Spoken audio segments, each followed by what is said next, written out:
Mutton গিলোটি কাবাব এই শিকের ওপরে দিয়ে এইভাবে রেডি করা হচ্ছে ফ্রাই করার জন্য। আহা, গরম আছে, মাটন গিলোটি কাবাব ফ্রাই হচ্ছে। দেখেই তো এক অনাবিল আনন্দ।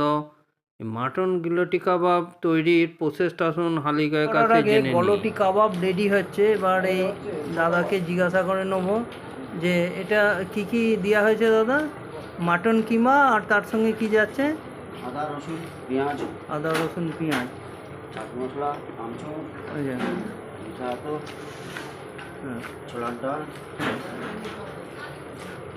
এইভাবে দেখুন এই যে গলটি কাবাবের যে সফটনেসটা কেন হয়, আপনারা যখন খান এইটা এইভাবে এই প্রসেসিংয়ের ভাবে এটাকে তৈরি করা হয়।